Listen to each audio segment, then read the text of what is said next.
Bueno, yo les puse un aviso ayer que estábamos de vuelta para que se dieran un poco el trabajo de mirar por lo menos un video que les puse, pero no sé si lo habrán mirado, pero bueno, en todo caso vamos a partir como si hubiera sido hace 2 viernes atrás. Eh, Les agradezco de antemano a todos su preocupación, sus oraciones, en particular a los que me mandaron algún mensaje.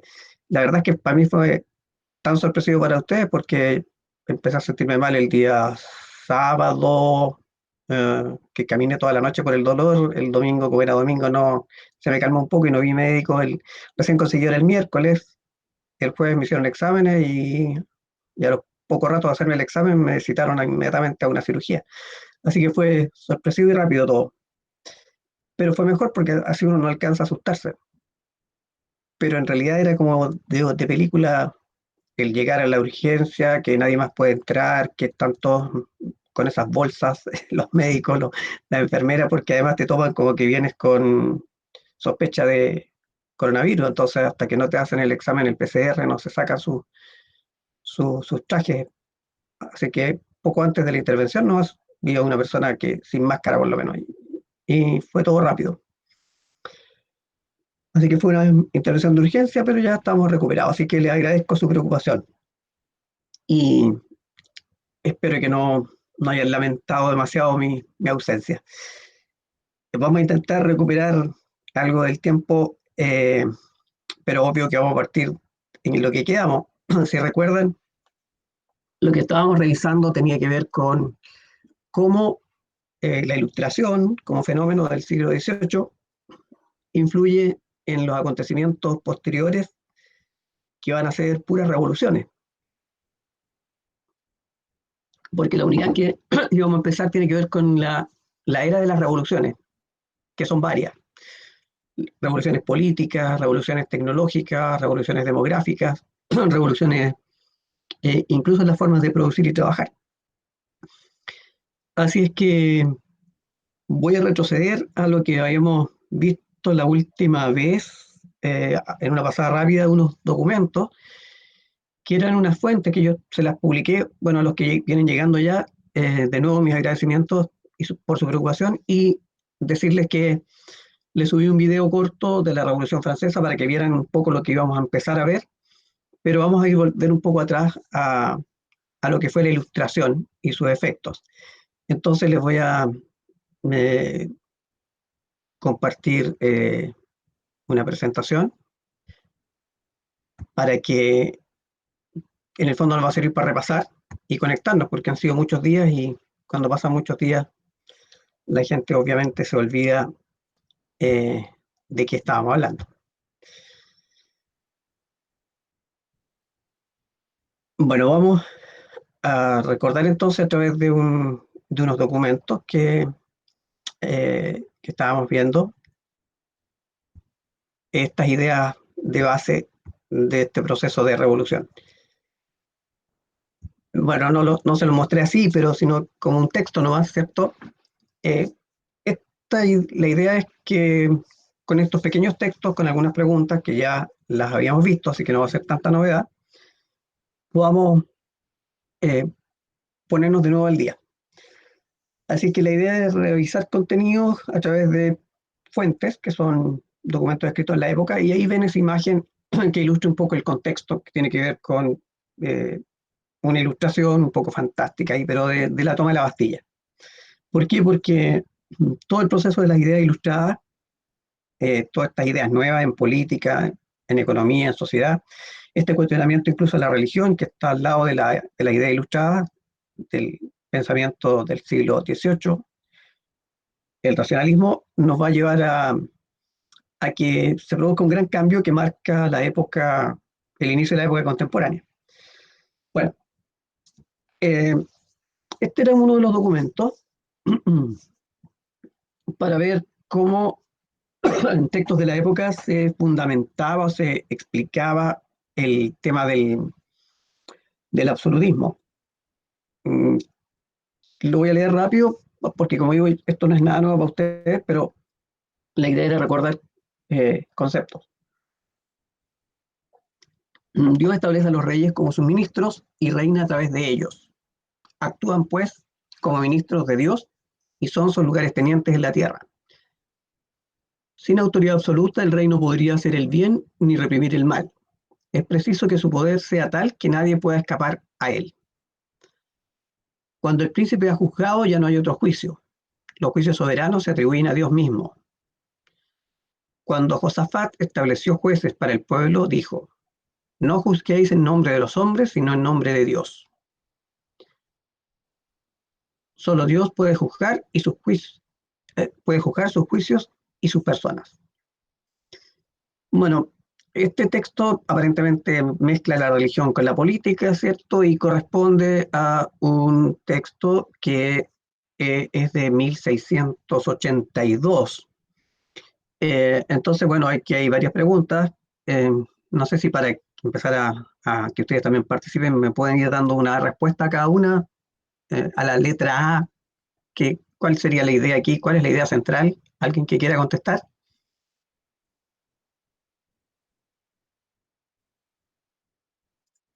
Dios como autoridad absoluta. Ya, sí, claro, está el tema de Dios, pero la idea central tiene que ver con Dios, con la religión, la teología, o hay otro elemento detrás.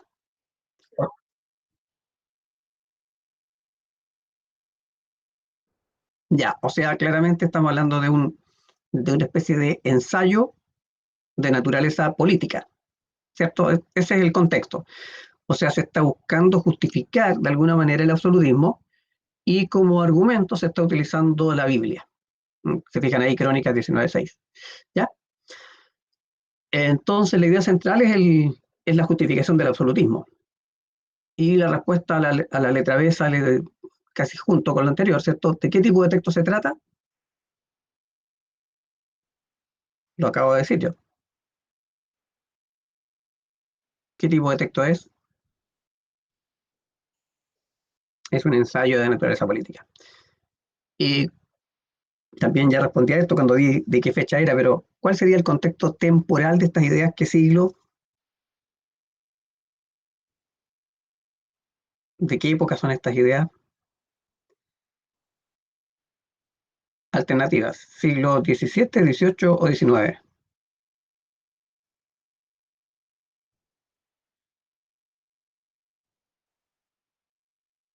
¿Cuál es el siglo del absolutismo? XVII. Como decía, este escrito fue publicado en 1682. Letra D. Lo aquí planteado, ¿tuvo alguna materialización o concreción? ¿Llegó a esta idea a transformarse en algo concreto o quedó solo en la teoría? ¿Se plasmó de alguna manera? ¿Dónde? ¿Cómo?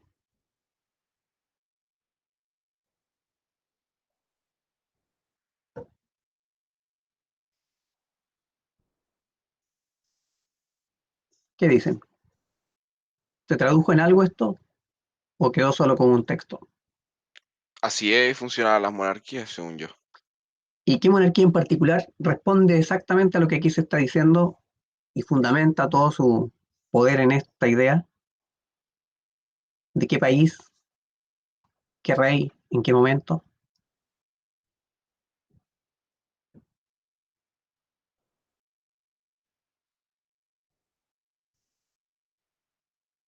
¿Les parece Fran- España? Francia. Eh, Francia. España es del siglo XVI, y aquí estamos hablando del siglo XVII. Francia, ¿cierto? Francia, y particularmente, ¿qué monarca?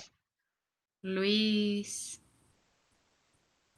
ah, ¿Cuál es el más grande monarca de la Francia del siglo XVII? Luis XIV, el rey Sol, el que se le atribuye la idea de que habría dicho que el Estado es él. Y bueno, esta pregunta es más difícil porque no creo que se acuerden, está dentro de un contexto que hablamos, pero ¿quién sería el autor? Porque hay varios autores que fundamentan de alguna manera el absolutismo, en este caso a través de la Biblia. ¿Quién sería su autor? Un sacerdote, un presbítero francés que se llama Jacques Bossuet. Bossuet. Y el título curioso de esta obra es Política extraída de las Sagradas Escrituras. Y esta tesis política, esta tesis basada en la Biblia, busca respaldar el absolutismo como un modelo político. O sea, en el fondo, si ustedes se fijan en el texto, lo que está diciendo el texto es que la monarquía absoluta es lícita porque la Biblia misma lo establece. En esa frase, cuando Josafat estableció jueces para el pueblo, dijo, no juzguéis en nombre de los hombres, sino en nombre de Dios. Y cuando habla de que Dios establece a los reyes como sus ministros, o sea, estamos dándole como un respaldo a este modelo absolutista. Les recuerdo que en el siglo XVI, cuando se conforma el Estado moderno, el siglo XVI es el siglo de España. Y en España estamos frente a una monarquía autoritaria. La monarquía absoluta es del siglo XVII y se desarrolla principalmente en Francia, aunque después igual la vamos a encontrar en otros lugares como España, Francia, Austria, Prusia, etc. El absolutismo se fue consolidando a partir de todas estas tesis y se materializó en Luis XIV. Entonces el absolutismo es un modelo político que se instala en la Europa del siglo XVII. Y vamos a ver enseguida, en unos documentos más adelante, que en el siglo XVIII se cuestiona toda esta argumentación. Ya. Siguiente texto. ¿Alguien lo quiere leer, por favor?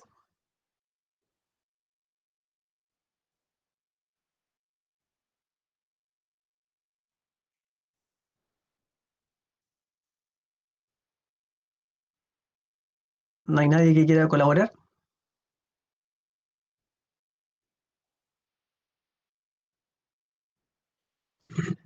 Ya,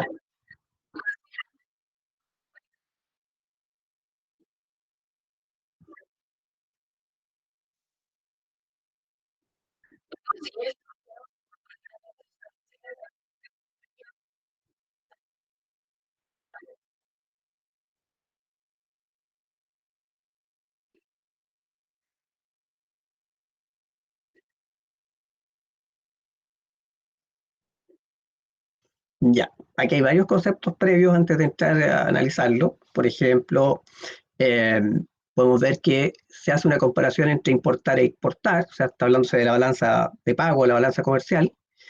Aranceles se refiere a impuestos, manufactura se refiere a fabricar productos. Y la fisiocracia es una teoría económica también que plantea que para enriquecer a un Estado, lo que hay que fomentar son las actividades vinculadas con la naturaleza, o sea, la agricultura, la ganadería. Y este modelo que se está planteando en esta tesis eh, está planteando otra idea, que la economía no se fundamenta en la agricultura ni la ganadería, sino en la acumulación de oro y plata.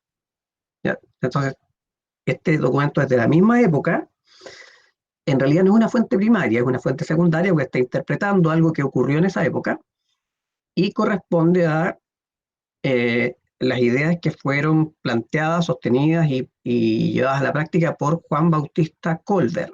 Como dice la última frase, su principal defensor fue Colbert. Colbert es un importante personaje para el gobierno de Luis XIV. Él fue ministro de varias carteras, particularmente manejó la hacienda, es decir, él fue ministro de Hacienda, manejó las platas y su gestión fue tan buena que permitió que Luis XIV pudiera realizar todas sus campañas militares, su construcción de Versalles, etcétera. O sea, fue un tipo bastante eficiente y fue la mano derecha de Luis XIV por muchos años, por casi 20 años. Entonces, ¿quién responde a la letra A? ¿Cuál es la temática desarrollada en este párrafo? En el anterior era la política, ¿cierto? Era el absolutismo. En este caso, ¿cuál es la temática? Economía. La economía. Y particularmente un modelo o teoría o escuela económica. Algunos de ustedes seguramente van a querer estudiar ingeniería comercial. Bueno, dentro de las cosas que se analizan previo a los primeros años son la evolución de la economía y las distintas escuelas económicas. Y esta es una escuela económica que se desarrolló en el siglo XVII. El colbertismo, que también se conoce como mercantilismo. Y como ven ahí, consiste en exportar lo más posible, importar lo menos posible. Y de esa diferencia entre lo que yo gano por lo que exporto y lo que yo gasto por lo que importo, acumulo riqueza. O sea, el Estado está haciendo esa gestión y está acumulando entonces en este caso oro y plata. Letra B, ¿quién le quiere contestar?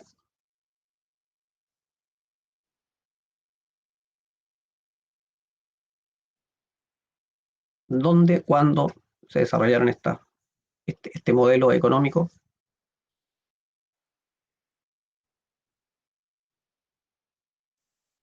Francia del siglo XVII. Correcto. Letra C, ¿qué rol o función desempeñó Colbert? Ya lo dije, pero de todas maneras, para recordar a los que están eh, no muy atentos, ¿qué rol o función desarrolló Colbert en Francia?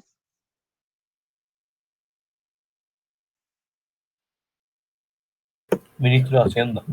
Ministro de Hacienda. Ya, entonces estamos frente. Pues todavía falta algo. Eh, bueno, como ministro de Hacienda significa que manejaba todos los impuestos y hacía todas las inversiones, manejaba la economía. Letra D, ¿qué es la fisiocracia?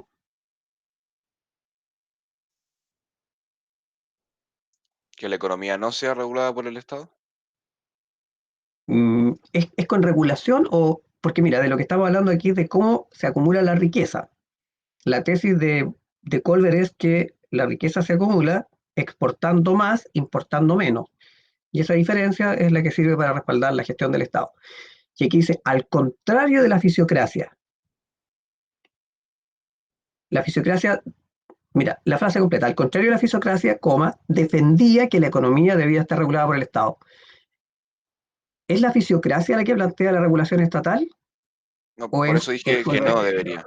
Ya. Entonces, ¿qué es la fisiocracia?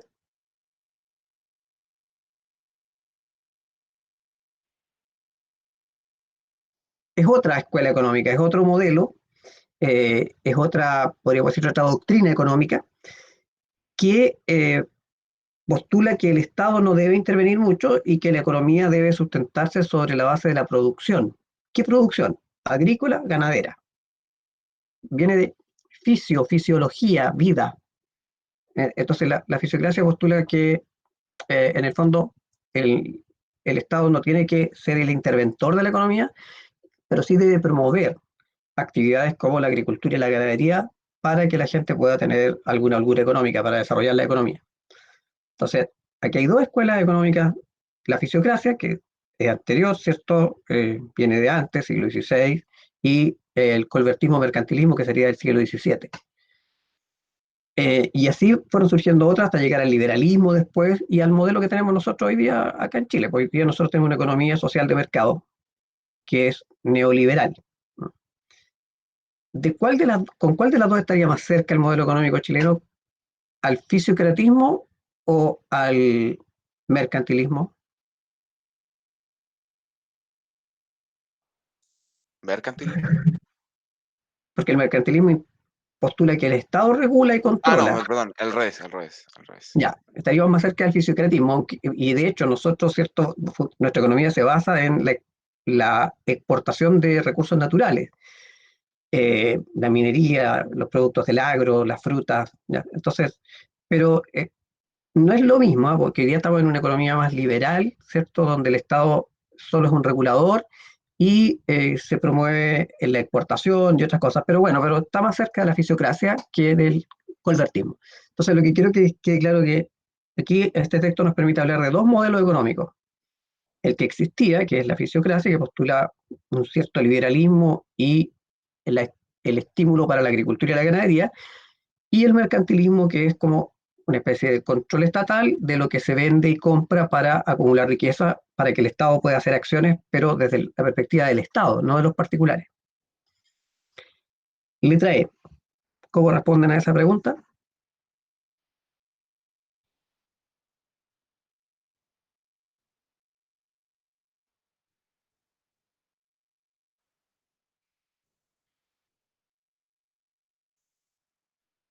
¿Qué me dicen? Que estas ideas le dieron un gran impulso económico a su gobierno en general por los altos impuestos. Siempre uno de los grandes problemas fue los impuestos que cobraban a toda la gente que trabajaba. Pero al mismo tiempo hay otro elemento más. Tienes razón lo que dices, pero hay aparte de la carga impositiva o tributaria, que fue el motivo de la crisis de los Luises después con Luis XVI, acá este modelo económico que impulsó Colbert ayudó a que el Estado francés pudiera desarrollarse y tener riqueza porque eh, como lo que se está postulando es exportar, exportar, exportar e importar lo menos posible, ¿qué qué pueden exportar los franceses?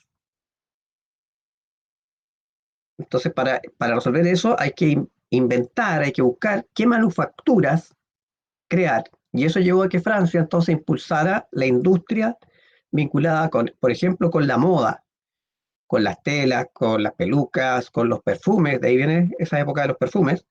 Es la época también en que se desarrolla la cristalería. El cristal francés es bastante conocido hasta el día de hoy, ¿cierto? A lo mejor en su caso tiene algún tipo de vasos de cristal francés, cristal dark, por ejemplo, que llega a Chile, que es más caro que el vidrio, obvio, porque es cristal. Entonces, en el fondo, ¿cómo se materializa esta idea?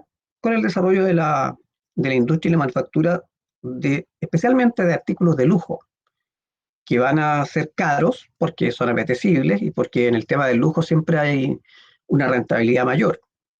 No es lo mismo, no sé, pues un vehículo de lujo paga más impuestos, es más caro, genera más utilidades también.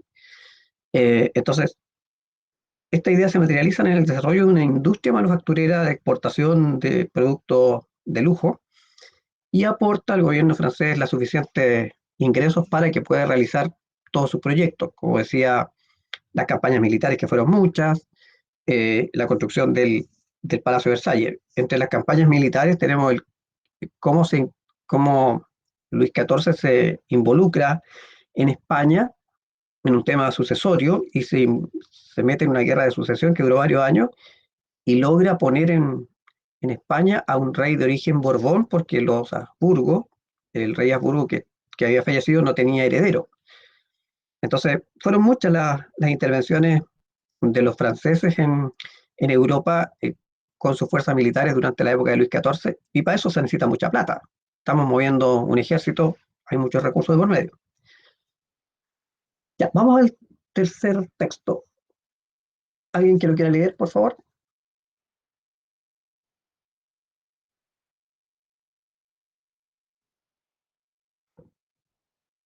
Ya yo puedo. Ya. Ilustración significa el abandono por parte del hombre de una minoría de edad cuyo responsable es él mismo. Esta minoría de edad significa la incapacidad para servirse de su entendimiento sin verse guiado por algún otro.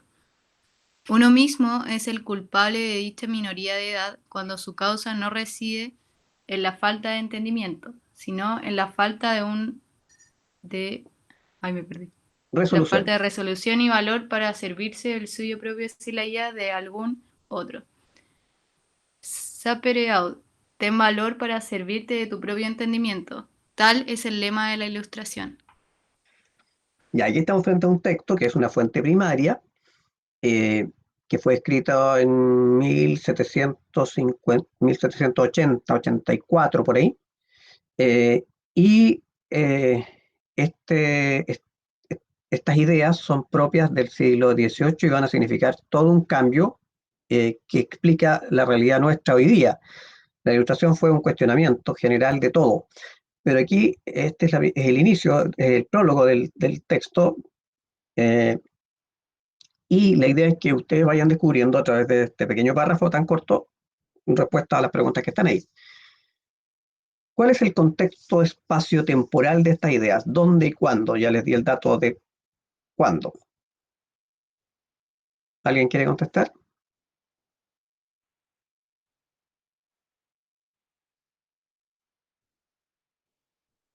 ¿De qué época, de qué siglo son estas ideas?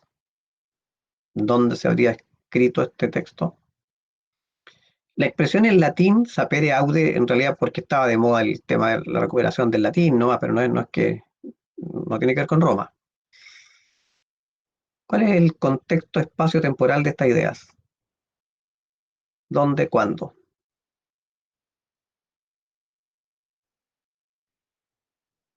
Atrévanse, si no importa que se equivoquen. ¿Siglo XVIII? Siglo XVIII. ¿Y en qué contexto espacial, dónde se habían desarrollado esta idea? ¿Para la ilustración o no? Ya por eso, pero ¿en qué contexto espacial? ¿Dónde? ¿Qué país? ¿Qué territorio? ¿Qué lugar? Mm, eh, ¿Italia? El Renacimiento es italiano. La Ilustración es, principalmente, los pensadores ilustrados son ¿de qué nacionalidad? Inglaterra, ¿o no? Hay un solo inglés. Francia, La, perdón. la mayoría son Franceses. franceses. Son franceses. Ya. En este caso, sí, bueno, sigamos, después explico. La letra B, ¿quién la puede contestar? Eso es más difícil, ¿cierto? Pero a lo mejor alguien por cultura general o porque ha leído algo, se acuerda algo de segundo medio, primero medio, a lo mejor puede reconocer al autor. O en filosofía, a lo mejor, cuando hablan de la filosofía moderna, todavía no han llegado ahí. Bueno, para no complicar, los autores, Immanuel Kant. eh, Kant sería un poco, junto con Descartes o Descartes, los iniciadores de esta filosofía moderna. Immanuel Kant sería el autor de este texto, de este ensayo que se llama ¿Qué es la ilustración? Así tituló él su ensayo y ahí empieza a desarrollar esta idea. Letra C, un poco más como leer la letra chica que está detrás del texto. ¿A qué se refiere el autor con la expresión minoría de edad? Ilustración significa el abandono por parte del hombre de una minoría de edad cuyo responsable es el mismo. ¿De qué está hablando? ¿A qué alude con esto de minoría de edad?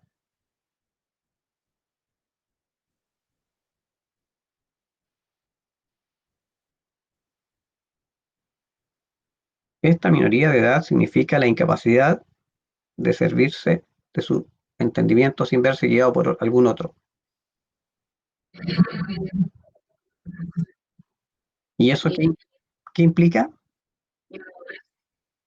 O falta de, ¿qué no estoy usando? ¿Por qué estoy siendo inmaduro? Porque no estoy pensando por mí mismo. Fíjense que esto complementa la idea del Renacimiento, porque el Renacimiento se complementa con la Ilustración. El Renacimiento plantea la idea de que el hombre es creado por Dios, libre, inteligente y dotado de voluntad, ¿cierto? Los racionalistas dicen, sí, todo eso está bien, pero la principal característica del hombre es que es un ser racional. Entonces, la minoría de edad es no hacer uso de la razón, o dicho de otra manera, no mantenerse ignorante libremente porque no quiero cuestionar nada. Entonces, ¿a qué se refiere el autor con la minoría de edad? Esa falta de capacidad que tiene el individuo de cuestionar. Entonces, ¿cuándo vamos a ser mayores de edad? Cuando seamos capaces de razonar por nosotros mismos. Esa es la idea. Letra D. ¿A qué se refiere el autor cuando usa la expresión tu propio entendimiento? Es casi obvio, casi lo mismo anterior, pero preguntado de otra manera. ¿A qué se refiere el autor cuando usa la expresión tu propio entendimiento?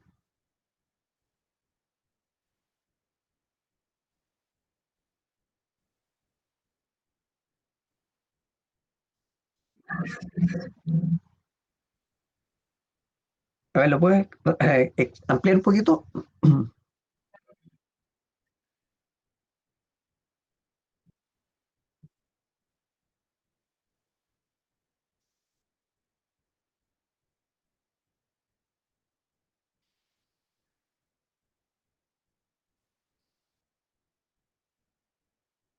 Ya. ¿Contra quién crees que va esto? ¿En contra de qué, por ejemplo?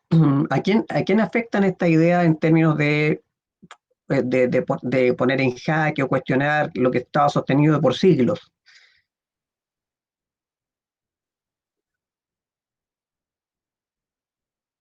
Correcto. Más que a los católicos es a la teología y a la iglesia. No sé si han escuchado esa expresión comulgar con rueda de carreta. Comulgar con rueda de carreta es comulgar nomás porque hay que hacerlo, pero sin cuestionarme ni entender por qué lo hago. Acá lo que está diciendo el racionalismo es que tú puedes tener la fe que quieras, no importa. O sea, el racionalismo da espacio para que tú seas religioso o no religioso, incluso ateo o no tengas ninguna vinculación con la religión. Pero lo importante es que lo que tú piensas, creas o aceptas, lo hagas porque lo has racionalizado. Entonces, aquí en el fondo lo que está diciendo este autor es que todo hay que ponerlo en cuestionamiento, no hay que tragarse nada. ni las doctrinas políticas, ni la filosofía, ni la religión, ni la economía. Todo puede ser cuestionado. Y en la medida que lo cuestionemos, lo podemos mejorar. O sea, para los filósofos ilustrados, la palanca para cambiar todo es el uso de la razón. Y la razón está en todas las personas. Pero para desarrollar el racionalismo y el pensamiento hay que educar a las personas. Por eso es que la ilustración apunta mucho a difundir la educación, hacerla, masificarla, porque la educación estaba concentrada en la nobleza y la manejaba la iglesia. Entonces los ilustrados dicen, no, la educación tiene que manejarse para todos y no importa quién sea, también la iglesia podría hacer, pero también hay que dársela a otros. Entonces, en el fondo, lo que hay que desarrollar es la capacidad intelectual. Si en el Renacimiento hablábamos del libre albedrío, acá estamos hablando un poco más allá. No es solo el libre albedrío, sino que un libre albedrío, pero sobre la base de la reflexión. Entonces, que no nos dejemos manejar por otros, ni por lo que se ha dicho o lo que se ha hecho por siglos, sino que replanteémonos todo, incluso la política, incluso la religión. O sea, podemos cuestionar el absolutismo, podemos cuestionar las doctrinas religiosas. Ya en esa época ya no solo había catolicismo, había también protestantismo. La última, ¿qué vigencia tienen estos planteamientos? ¿Se murió la ilustración? ¿Ya no existe la ilustración? ¿La encontramos en nuestro propio raciocinio, estos planteamientos?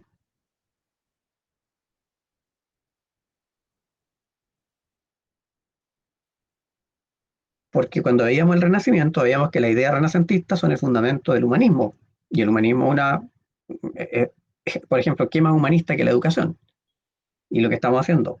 De hecho, lo que estamos haciendo en este minuto, lo que pretendo hacer yo con ustedes, mi objetivo es que ustedes empiecen a usar la razón para la comprensión de este texto.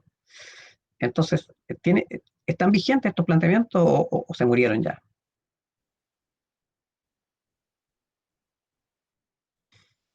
Están plenamente vigentes. Y es el sustento de todo el proceso educativo. Dime. No voy a dar como una respuesta así como muy correcta, por así decirlo, pero siento que el pensamiento de hoy día, como de nosotros, tiene una base en la ilustración por el hecho de que también tenemos esa idea de que tenemos que asegurarnos de todo, no podemos como tragarnos algo sin pensarlo o racionalizarlo antes. Entonces, igual siento que es como una base de cómo pensamos hoy día. Claro, o sea, de todas maneras, o sea, lo que somos hoy, eso es lo que he tratado de mostrar todo el año, lo que somos hoy no es algo que se inventó hoy día, es todo el resultado de un proceso. O sea, en el siglo XVI surgió el Renacimiento, XV, XVI, y surgió esta idea de que tenemos que liberarnos del lugar donde uno nace, tratar de desarrollarnos, esa idea de que el hombre puede llegar a ser un genio como un Da Vinci, ¿ya? Bueno, y acá vamos más allá de eso. Acá estamos hablando de que si usamos la razón, podemos cuestionarlo todo y, y esa es la manera como el hombre accede al conocimiento, al saber. No puede ser que nos convenzan de algo solo porque, no sé, porque la persona tiene más edad que nosotros, no porque el papá lo dice así o porque tal persona lo plantea, sino que nosotros tenemos que ser cuestionadores de todo y ser capaces de tomar decisiones propias, razonadas y que se acomoden a nuestro pensamiento. Y de hecho esa es la idea, o sea, la idea, la formación que ustedes reciben a través de la educación media es que sean personas pensantes en el sentido de que no se dejen manipular o manejar, sino que tengan herramientas para sus propias decisiones, sobre todo en el mundo de la filosofía, la política, incluso la religión. O sea, si ustedes, bueno, estamos muy cerca, ¿cierto?, de que se retomen todos los temas política y contingencia, y vamos a ver que va a empezar de nuevo todo el proceso vinculado con la Constitución. Y por otro lado, ustedes van a llegar a la universidad y van a recibir influencias de distinta gente para que se incorporen a algún partido político. Y eso está bien, o sea, todos tenemos que ser partícipes de los procesos, pero que no sea porque un amigo está ahí o porque mi papá está ahí, sino que porque yo siento que eso me representa y yo estoy dispuesto a jugármela por esas ideas. Entonces, la autocrítica, el pasar por el sedazo de la razón, todo lo que nosotros tengamos que vivir, eso es lo que nos está postulando la Ilustración, y eso hoy día está en plena vigencia. O sea, hoy día queremos que la sociedad tenga esta capacidad, pero de por medio está el problema de que no toda la gente tiene la misma educación, porque la gran limitante para que estas ideas se materialicen y se generalicen es la base de respaldo que tengan las personas para entrar a cuestionar y pensar. Porque si tenemos un desequilibrio muy grande con los niveles educacionales, vamos a tener gente que no está en condición de llegar a ser mm, tan racional y va a actuar por pasión o va a actuar por intuición o va a actuar por manipulación. Entonces la idea es esa, que nos liberemos de la manipulación. Y esto está todo conectado. O sea, vamos para atrás y tenemos el Renacimiento, el humanismo, después tenemos el siglo XVIII, la Ilustración. Y la Ilustración apunta a todo eso y la Ilustración apunta a racionalizar, a pasar por el filtro de la razón todas las cosas, y nos lleva a que, por ejemplo, en Chile en esa época, bueno, esto un poquito antes, pero pensemos en 1810, 1812, 1814, pensemos en la época de Carrera, por ejemplo. Carrera va a promover, entre otras cosas, que se funde el Instituto Nacional. ¿Para qué? Para la formación de la gente, de la mayoría, porque antes había muy pocos colegios y estaban asociados solamente a la iglesia y para algunos gente más pudiente. También va a fundar la Biblioteca Nacional y va a crear los primeros símbolos nacionales. ¿Y qué es lo que dice el escudo de la Patria Vieja? Post tenebras lux, una expresión en latín, así como sapere aude, post tenebras lux, después de las tinieblas la luz. Las tinieblas es como nos tenían los españoles, que no nos permitían tener colegios, universidades, imprenta, y nos sometían políticamente, económicamente. Después de las tinieblas la luz. ¿Y cuál luz? La luz del conocimiento, del saber, del acceso a la educación. Entonces, el pensamiento ilustrado fue el que movió todos los procesos de independencia. El pensamiento ilustrado movió la independencia de los Estados Unidos. El pensamiento ilustrado movió la Revolución Francesa. El pensamiento ilustrado movió la independencia de los países de América Española. Y asociado con la ilustración, obvio que también hay algunos grupos que tomaron esto más como una especie de logia, que es la masonería. La mayor parte de los procesos de independencia también están impulsados por la masonería.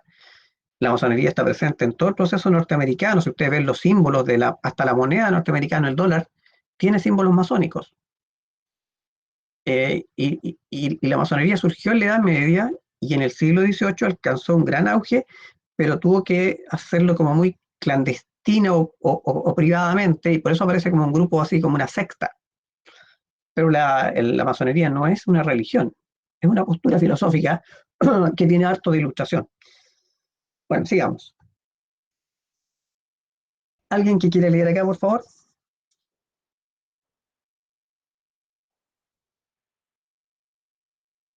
Vamos, alguien voluntario.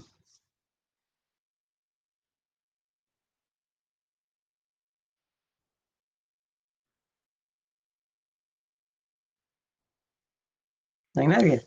Ya, yo no sé si querés. Ya, por favor. Es solo en mi persona donde reside el poder del soberano, cuyo carácter propio es el espíritu de consejo, de justicia y de razón. Es a mí a quien deben mis cortesanos su existencia y su autoridad. La plenitud de su autoridad que ellos no ejercen más que en mi nombre reside siempre en mí y no puede volverse nunca contra mí. Solo a mí pertenece el poder legislativo sin dependencia y sin división. Es por mi autoridad que los oficiales de mi corte proceden no a la formación, sino al registro, a la publicación y a la ejecución de la ley. El orden público emana de mí y los derechos y los intereses de la nación, de los que se suele hacer un cuerpo separado del monarca. Están unidos necesariamente al mío y no descansan más que en mis manos. Se fijan el texto, es interesante este texto, porque conjuga varias cosas de lo que hemos hablado y nos permite revisar por qué va a ocurrir este proceso de cuestionamiento que va a explicar todas las revoluciones. Pero vamos a las preguntas. ¿Cuál es la naturaleza o tipo de texto? Mejor centrémonos en el tipo de texto. ¿Qué tipo de texto sería este? Lo que aprendieron el lenguaje, los tipos de texto. ¿Frente a qué estamos aquí? ¿Discurso? Un discurso, claramente. Es un discurso. ¿Y de qué naturaleza es este discurso? Político. Político. ¿Qué se argumenta en este discurso?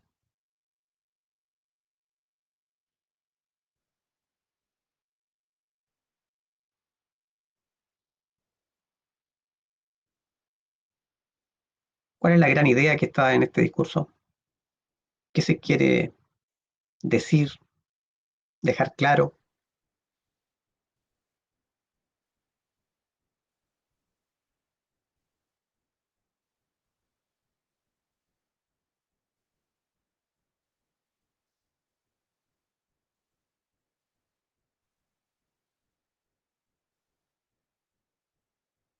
El absolutismo. Correcto. Es un discurso de un absolutista, alguien que está hablando. Ustedes ya se imaginan quién es, ¿cierto? ¿Quién sería? Letra C. ¿Quién puede decir algo como esto?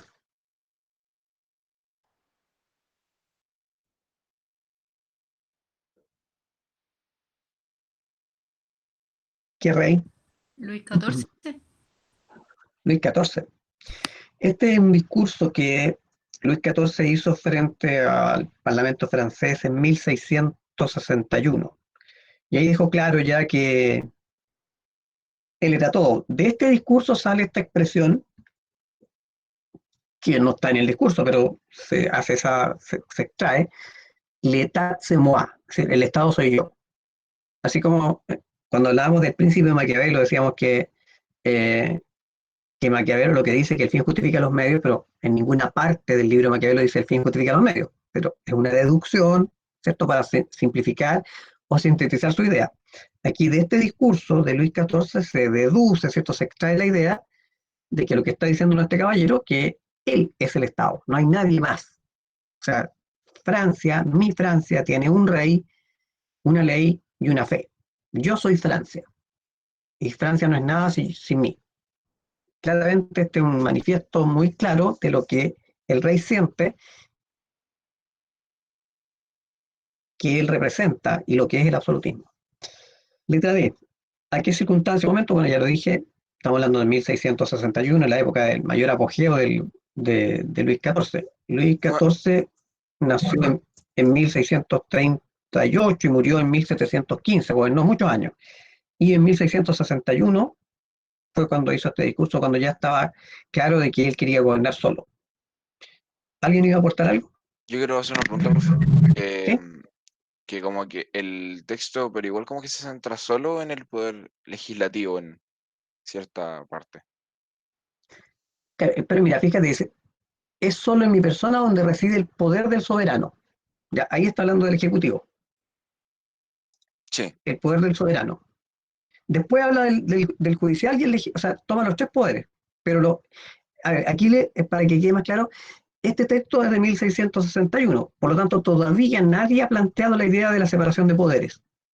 La idea de la separación de poderes es de Montesquieu y es del siglo XVIII. Entonces, aquí en el fondo sí habla de los tres poderes, o sea, uno los puede encontrar. Por ejemplo, está el Ejecutivo cuando habla de que solo en mi persona reside el poder del soberano. Después habla del Poder Judicial cuando habla de que él solo, que su voluntad es la ley y que solo a mí pertenece el Poder Legislativo de hacer las leyes. O sea, él hace las leyes, él aplica las leyes, él gobierna. Pero insisto, este texto se escribió antes que surgiera la tesis de la separación de poderes. Porque, claro, de repente nosotros emitimos juicios sobre cómo se organizó Roma y decimos, ya, en Roma el poder ejecutivo lo tenía tal persona. Pero el concepto de división de poder es posterior a esto. Esto es de mitad del siglo XVII y Montesquieu en El espíritu de las leyes plantea la separación de poderes recién en el siglo XVIII. Pero claramente lo que está diciendo el texto es que todo el poder está en mis manos. Eso es lo que está diciendo el rey. Por eso hablamos del absolutismo. En letra E, ya esta es una pregunta que va más allá del texto y que tiene que ver con que lo comparemos con nosotros. ¿Existe alguna diferencia respecto al régimen político existente en Chile en la actualidad? la separación de poderes. Claro, absolutamente aquí en nuestra realidad y en la realidad de la mayor parte del mundo occidental, los poderes del Estado están separados en ejecutivo, legislativo y judicial. Otra diferencia que podemos encontrar que aquí este texto habla de que el rey es quien toma todas las decisiones. En mi persona es donde reside el poder del soberano. De la palabra soberano viene la expresión soberanía. En nuestra realidad chilena, ¿quién tiene la soberanía? ¿Cómo se expresa la soberanía? ¿Qué es la soberanía? Porque aquí en este texto la soberanía es el poder del rey. Y si estamos comparando este texto con la realidad chilena actual, ¿dónde radica la soberanía hoy día en Chile? Pero, o sea, nadie tiene ese poder. Como ¿Qué de es la los... soberanía hoy día? ¿Cómo La entendemos la ocupación del soberanía hoy día? territorio. A ver, no, a lo mejor es mucho veis, pero en algún momento ustedes revisaron la Constitución, segundo mes me parece, ¿no? Eh, y el artículo quinto de la Constitución dice claramente que en Chile, partamos por otra cosa, ¿qué tipo de gobierno tenemos en Chile? ¿Qué sistema político tenemos en Chile? Porque este texto habla de una monarquía. Nosotros, ¿qué modelo político tenemos? República. República. ¿Y qué tipo de república? Constitucional. Democrática y constitucional. Tenemos constitución, tenemos participación política. Ya. Y esa participación política, ¿cómo la ejercemos? ¿Cómo participo yo o ustedes en la En el voto. política? En el voto. Sufragio. Entonces, ¿quién tiene la soberanía? El pueblo. El pueblo. Claramente la diferencia aquí está entre que aquí el rey es el soberano y en nuestra realidad el principio en que se basa la democracia es en la soberanía popular. Y la soberanía se expresa a través del voto.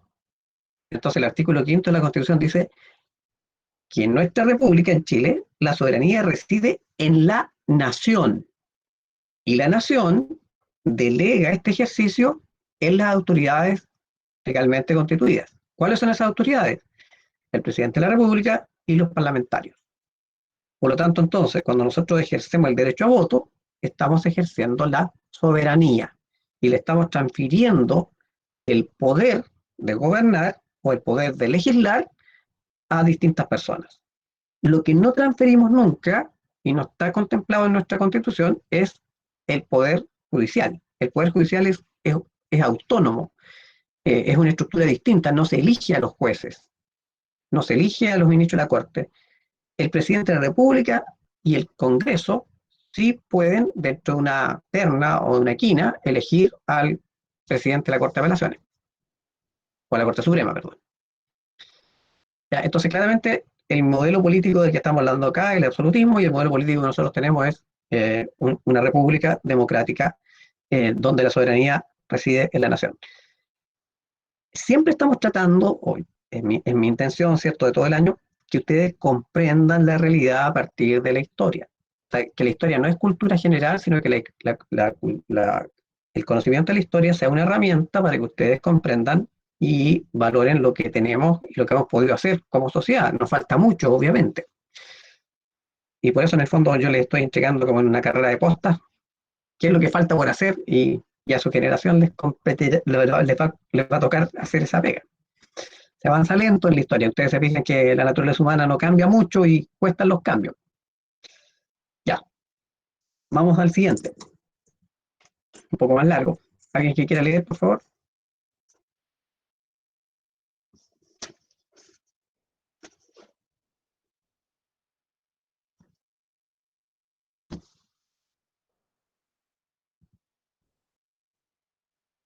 A propósito de lo que estábamos hablando.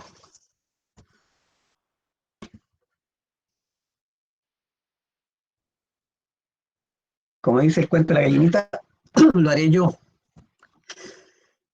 ¿Conocen el cuento de la gallinita, cierto?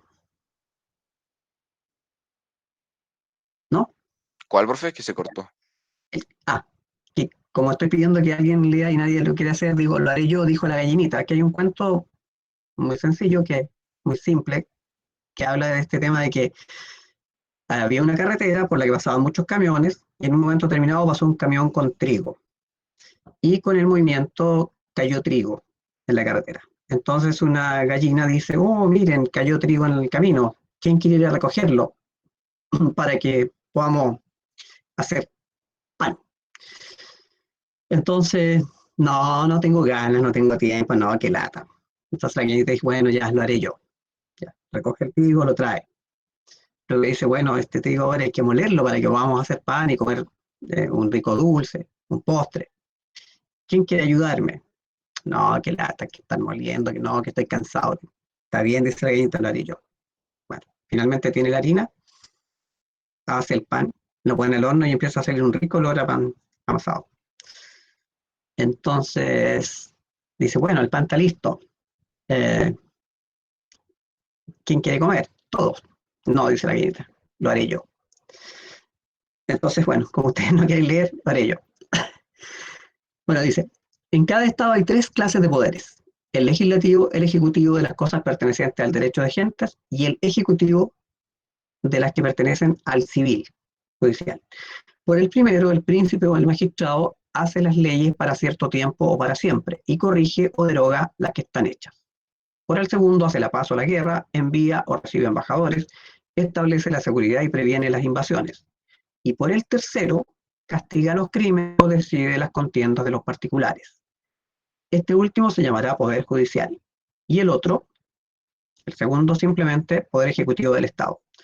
Cuando los poderes legislativo y ejecutivo se hayan reunidos en una misma persona o corporación, entonces no hay libertad porque es de temer que el monarca o el Senado haga leyes tiránicas para ejecutarlas del mismo modo. Así sucede también cuando el Poder Judicial no está separado del Poder Legislativo y del Ejecutivo. Estando unidos al primero, el imperio sobre la vida y la libertad de los ciudadanos será arbitrario, por ser un mismo el juez y el legislador. Y estando unido al segundo, sería tiránico. Aquí está la contraparte de lo que estábamos hablando en el texto anterior. Ahora, por favor, contestemos las preguntas. ¿Quién sería el autor del texto? ¿Dónde se expresaron esta idea? ¿A qué obra pertenece? Lo dije ya hace un rato atrás. ¿Sí? ¿Quién es el autor de este texto? ¿Mm? Puedo adelantar que este es un texto de 1748, o sea, del siglo XVIII. ¿Quién sería el autor?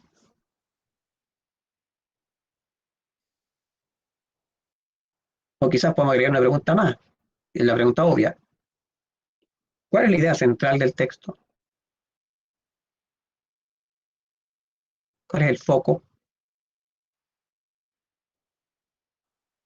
La separación de los poderes y cuándo se convierte en una soberanía. Ya, la separación de poderes claramente, ¿cierto? Y el ejercicio de la soberanía. Ya, entonces este texto ya habla de los poderes separados, porque en el discurso de Luis XIV veíamos que no existía la separación de poderes, todo estaba concentrado en el rey. Entonces aquí se está planteando que en cada estado, con mayúscula, hay 3 clases de poderes. Se habla de 3 poderes del estado. ¿Quién es el autor de este texto? ¿A quién se le ocurrió esta idea de ponerlo así por escrito y desarrollar una tesis para argumentar por qué es necesario separar los poderes? ¿Quién es el padre de esta postura, de esta manera de ver las cosas en política? Montesquieu. Montesquieu, que se llama en realidad Charles de Secondat, barón de Montesquieu, más conocido como Montesquieu. ¿Y a qué obra pertenece? ¿Cómo se llama el ensayo político donde desarrolló esta tesis? Se llama El espíritu de las leyes. Esta obra es muy importante para todo el desarrollo político posterior. Me refiero hasta nuestra época. Entonces, Charles de Secondat, barón de Montesquieu, en El espíritu de las leyes, que es un libro que se publicó en 1748. Bueno, ahí se responde la letra B. ¿Dónde y cuándo fue escrito? ¿Dónde? ¿En qué país? Ya por el nombre uno puede Francia, pensar. Francia. ¿Y cuándo? ¿Qué siglo? 18. Siglo XVIII. ¿Qué sistema político se daba en Francia en esa época?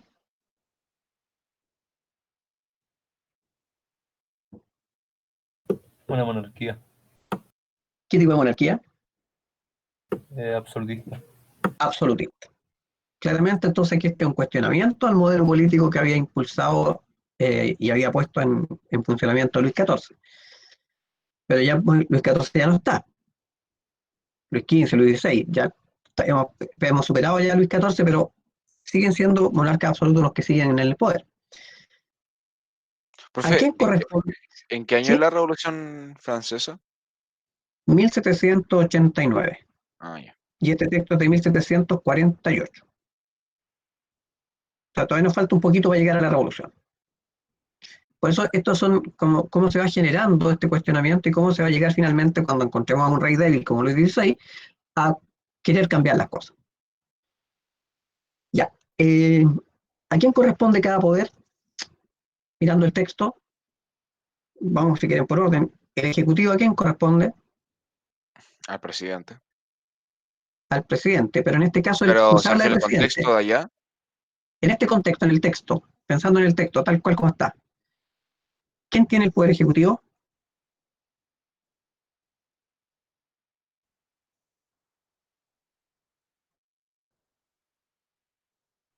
¿Qué expresión usa el autor para referirse al poder ejecutivo? Hay dos conceptos que están en distintos momentos del texto.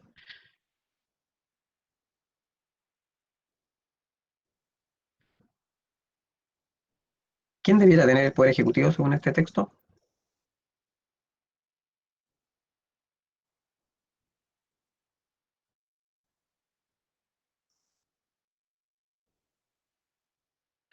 No entiendo la expresión de la segunda línea, profe. La segunda línea. En cada estado hecho estado, el legislativo, el ejecutivo de las cosas pertenecientes al derecho de gente y el ejecutivo de, la, de las que pertenecen al civil.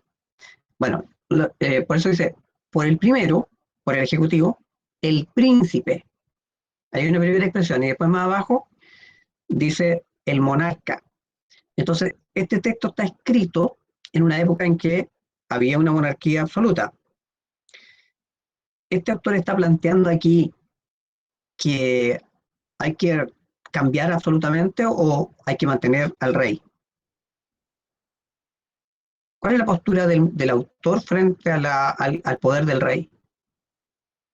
Pero, profe, en el primero dice el príncipe, pero eso son yo del legislativo, porque dice el príncipe o el magistrado hace las leyes.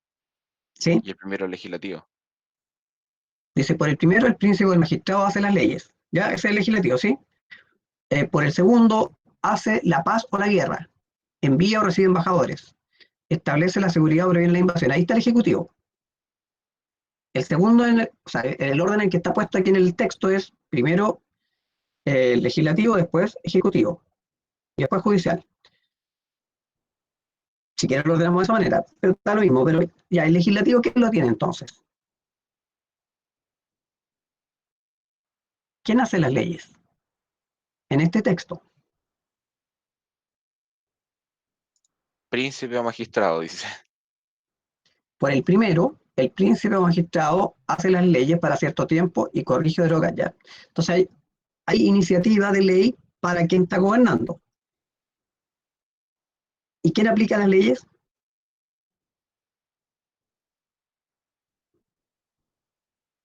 Judicial. Ya, si nos trasladémonos ahora a la época actual. Los tres poderes de lo que se habla acá es ejecutivo, legislativo y judicial, ¿cierto? El ejecutivo, ¿quién lo desarrolla en Chile o quién lo desempeña? Presidente.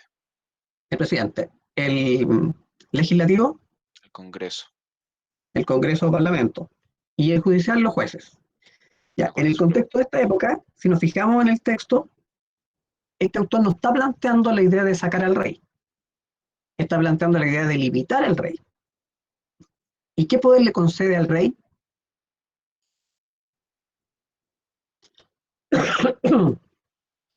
Envía o recibe embajadores, establece la seguridad, previene las invasiones.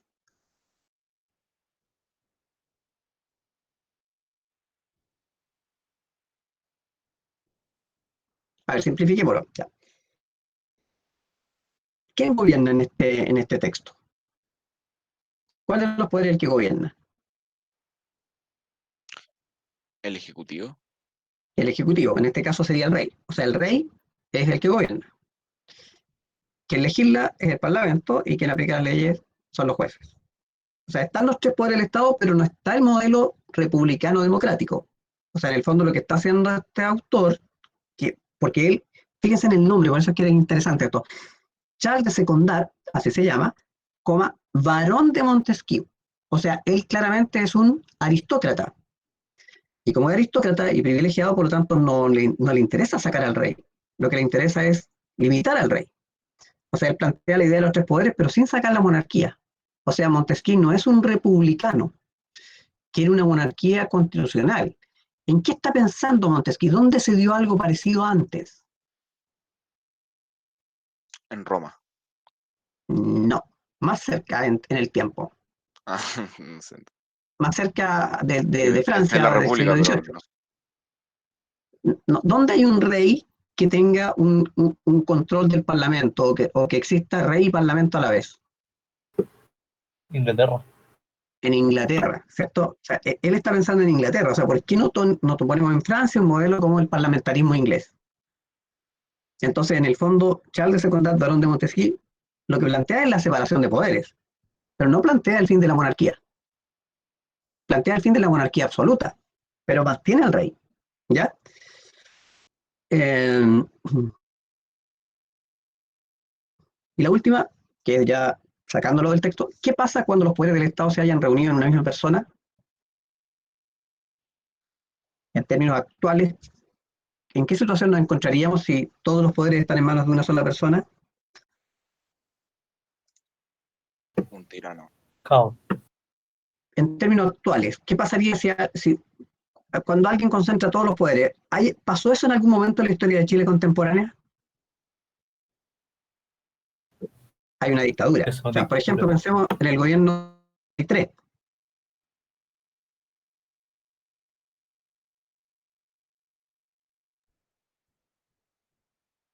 ¿Qué ocurre hoy día cuando no se da esta situación de la separación de poderes? Se rompe lo que se llama el Estado de Derecho. No hay Estado de Derecho. ¿Y qué significa que no hay Estado de Derecho? Que hay un régimen autoritario, que hay un régimen autocrático. Y eso se da en algunas partes, por supuesto. Hay muchos países en que eso se da. Por ejemplo, pensemos en los países comunistas esencialmente. Son regímenes autocráticos, que se generan por sí mismos, que no hay elecciones, que pensemos en, no sé, por Corea, por ejemplo. Ya, entonces, eh, aquí está el origen de la separación de los poderes. No necesariamente el fin de la monarquía. De hecho, existe monarquía hasta el día de hoy, en España, en Inglaterra y otros un montón de lugares. Entonces, la tesis de Montesquieu es la separación de poderes. No es el fin de la monarquía, sino que el fin del absolutismo nomás. ¿Estamos? Ya, este es el último. Ahora sí, alguien que quiera leer, Por fin, yo tengo una duda. Sí, dime, sobre algo que dijo recién. Eh, ¿ya? ¿Por qué se le considera monarquía, por ejemplo, a Inglaterra si la reina en realidad no tiene ningún poder dentro de decisiones del Estado? Sí tiene un poder, ¿no? En Inglaterra el rey reina, pero no gobierna. ¿Cuál es la lógica de eso? Que el rey puede representar al Estado, por ejemplo, firmando tratados. Los tratados de libre comercio no los firma el jefe de gobierno, lo firma el rey.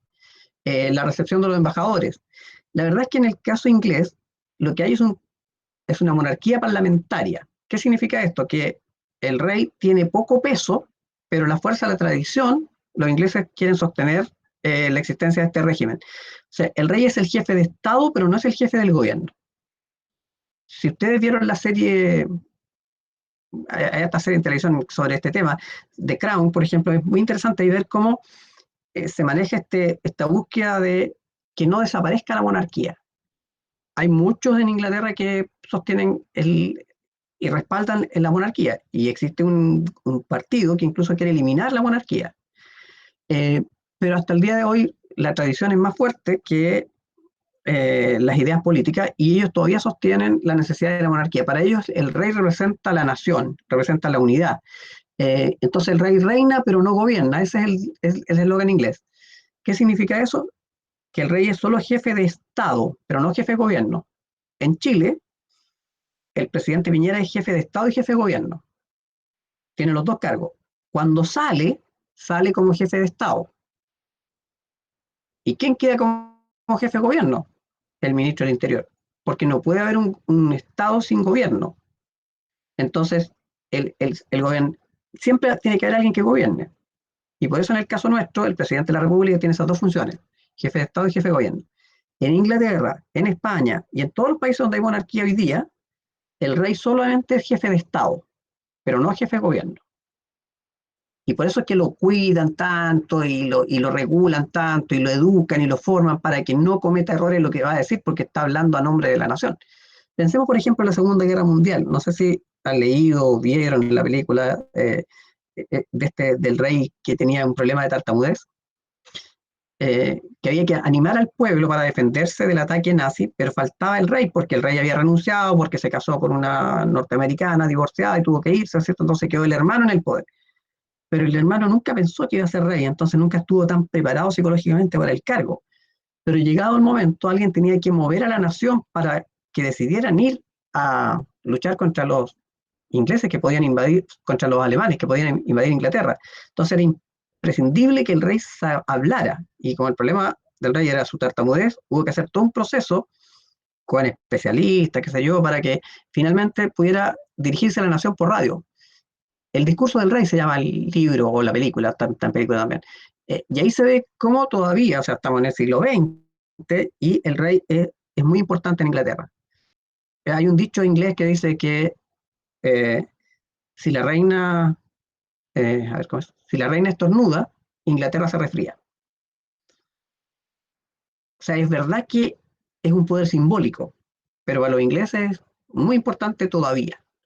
O sea, lo que hay en Inglaterra es una monarquía parlamentaria. Entonces el rey reina, pero no gobierna. Es jefe de Estado y adicionalmente existe un jefe de gobierno. No sé si con eso contesto a tu pregunta. Sí, y profe, ¿y por qué no Ya. puede en un país donde hay monarquía no hay, por ejemplo, no hay presidente?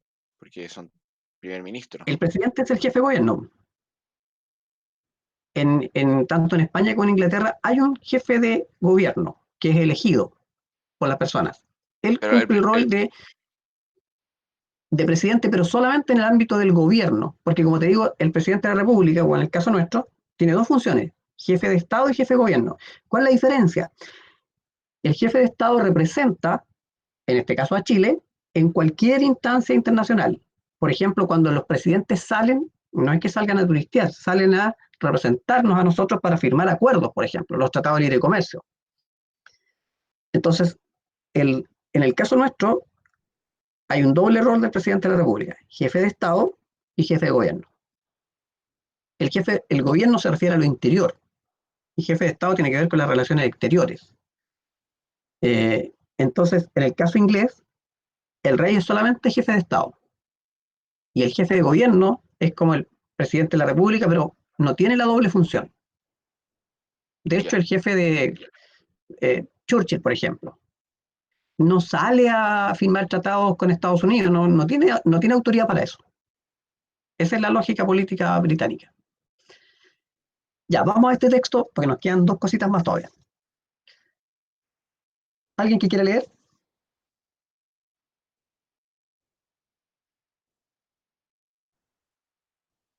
No, con ánimo, ya, por favor.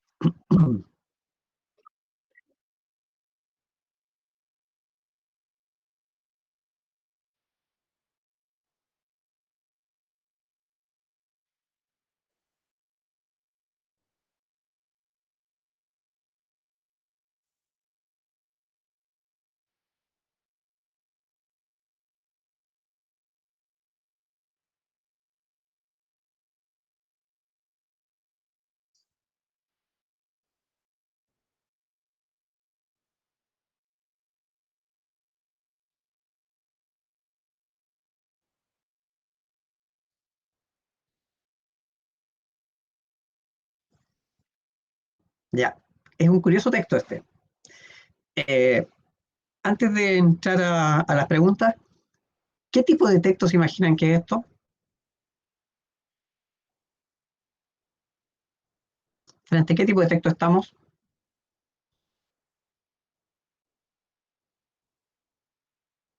Fíjense en el enunciado de la primera línea. El plan de este escrito es muy simple. El plan de este escrito. ¿Qué tipo de documento es entonces?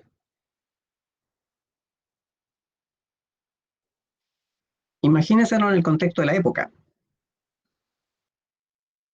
Este documento es de la época en que estaba gobernando en Francia Luis XVI y María Antonieta. El plan de este escrito es muy simple. ¿Qué tipo de texto es? Y es cortito además. ¿Qué se imaginan que sería esto?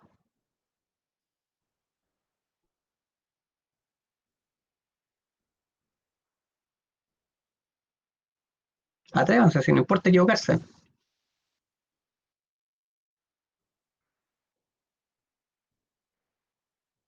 ¿Frente a qué tipo de texto nos encontramos? Veamos en el contexto de la época.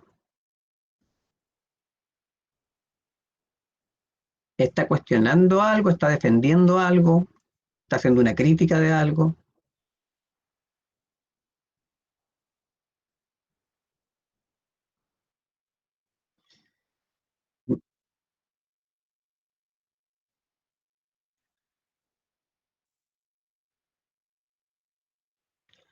Entonces, ¿qué será? ¿Qué tipo de escrito es este? ¿Está haciendo un llamado a algo? ¿Es una crítica de algo? ¿Quiere mostrar algo, dices tú? ¿Y qué quiere mostrar? ¿Algo justo, injusto?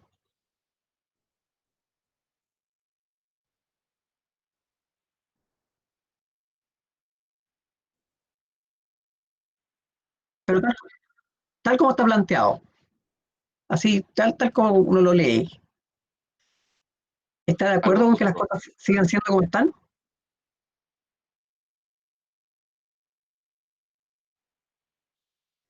Ya.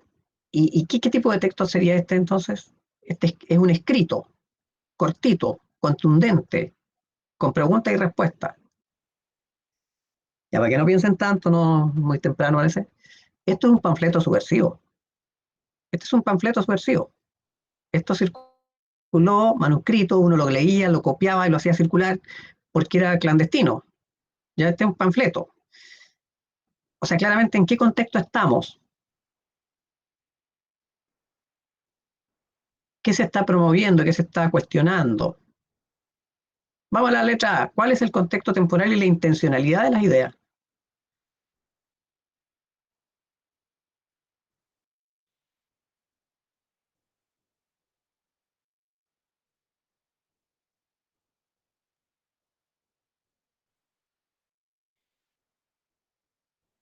¿Cuándo y con qué intención se escribe este panfleto?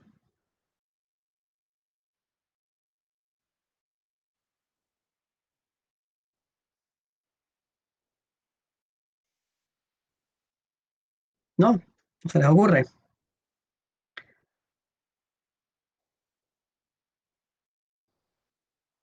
Espero un ratito a ver si se les ocurre la respuesta.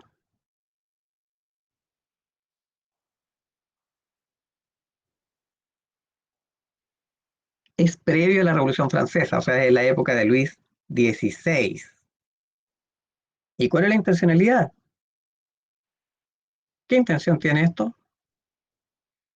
Llamar a las personas que pertenecen al Estado llano, o sea, los campesinos, los artesanos, los comerciantes, todos los no privilegiados, a que reaccionen.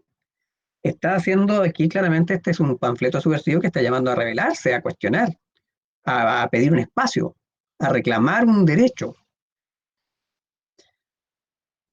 ¿Cuál es la postura del autor respecto al Estado llano?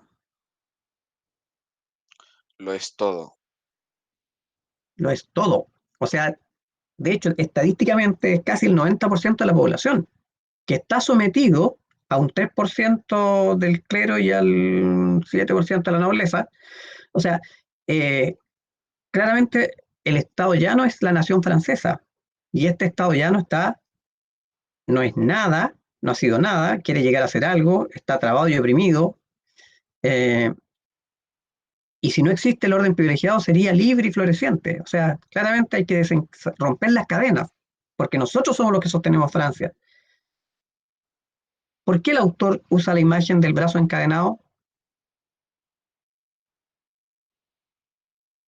¿Qué lo encadena? ¿Qué le impide ser libre y floreciente? El orden privilegiado. ¿Y cómo materializa el orden privilegiado ese impedimento? ¿Qué le impone? ¿Por qué no puede ser floreciente y libre? ¿A qué está sometido? A una tremenda carga de impositiva, de impuestos para todo, impuestos al rey, impuestos a la iglesia, a los nobles también hay que pagar el impuesto. O sea, claramente aquí estamos hablando del brazo encadenado porque se refiere a que hay un exceso de carga tributaria y control y ninguna parte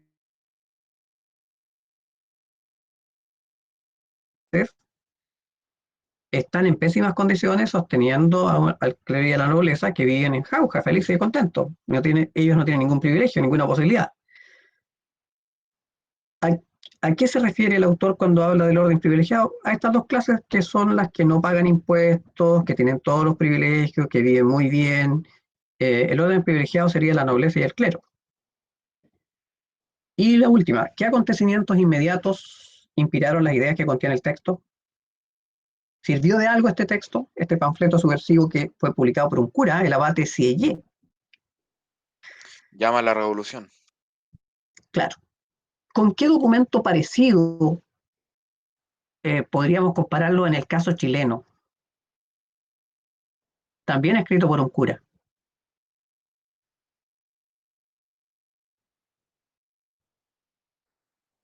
En el caso chileno, ¿hubo algo parecido a esto? La Los revolución del pingüina. reforzamiento, por favor. ¿Ah? La revolución pingüina. No, más atrás.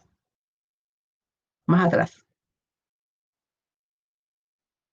Más atrás, en el contexto de la independencia de Chile.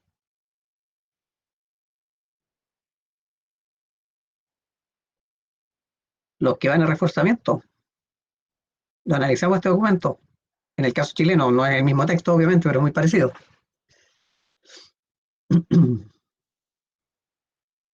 Lo vamos a retomar también cuando nos toque el lunes. Este texto es muy parecido, incluso la persona que lo escribe también es un cura, al texto que escribió Camilo Enríquez. Camilo Enríquez escribió un panfleto subversivo que se llama Proclama y que obviamente como es subversivo no le pone su nombre, pone un anagrama, firma como Quirino Lemaches, que son las letras de Camilo Enríquez pero en un orden distinto, un anagrama. Entonces, claramente este documento es un llamado a cambiar las cosas, a que los no privilegiados se rebelen contra los privilegiados. Y por lo tanto, ¿qué acontecimiento inmediato inspiraron las ideas que contiene el texto? En la Revolución Francesa, sin ninguna duda. Ya, por lo visto no habían leído ni mirado este documento, se los publiqué, eso parece, el mismo día que salió con licencia. Bueno, la última parte de este documento tenía una actividad eh, y en virtud del tiempo, esas serían las respuestas porque habían una lista de conceptos y en paralelo estaban las definiciones y ustedes tenían que asociarlas. Hagan el ejercicio, lo completan y lo revisamos la próxima clase al comenzar, pero cortito. Pero aquí están las respuestas correctas ya. La primera parte era concepto y definición. Y la segunda parte era personajes e ideas. Bueno, aquí estaban todas estas ideas, todos estos conceptos vinculados con antiguo régimen, con privilegiados, no privilegiados, la ilustración, la enciclopedia. Bueno, por eso está ilustrado con esa idea. Y el segundo texto, que eran personajes y planteamientos, bueno, estos son los personajes de los que hemos hablado todo el rato. Rousseau, Montesquieu, Descartes, Voltaire, Kant, me faltó poner ahí, John Locke, el padre de los derechos naturales, y al frente, el primero de arriba es Carlos II, el hechizado, rey de España, que no tuvo hijos y por eso hubo una guerra de sucesión. Bueno, después está Colbert, eh, está Luis XVI, está María Antonieta. Bueno, eso es lo que vamos a hacer hoy día. sea, revisar ese documento. Este documento lo tienen ustedes y por favor les pediría que también le echen una miradita al,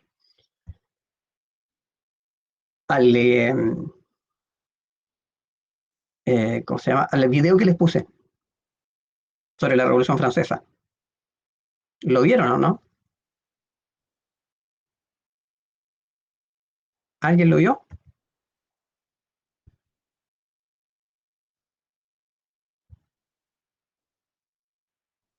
¿No?